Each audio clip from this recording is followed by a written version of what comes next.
નમસ્કાર, હું છું પ્રિયા અને તમે જોઈ રહ્યા છો જનતા કી જાણકારી ન્યૂઝ। નજર કરીએ આજના સમાચાર ઉપર।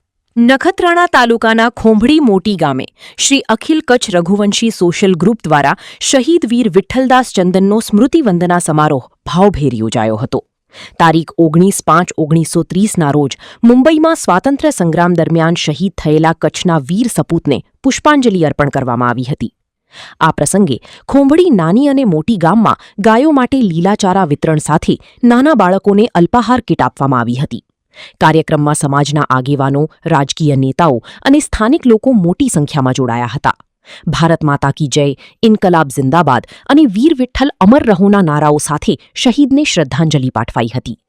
કચ્છ મોરબીના સાંસદ વિનોદ ચાવડા અને અબડાસાના ધારાસભ્ય પ્રદ્યુમનસિંહ જાડેજા અન્ય કાર્યક્રમોમાં વ્યસ્ત હોવાથી હાજર રહી શક્યા નહોતા, પરંતુ તેમણે શુભેચ્છાઓ પાઠવી હતી। કાર્યક્રમમાં અનેક સામાજિક આગેવાનો ઉપસ્થિત રહ્યા હતા અને સમગ્ર આયોજન દેશપ્રેમ, સેવાભાવ તથા સમાજ એકતાનો સંદેશ આપતું રહ્યું।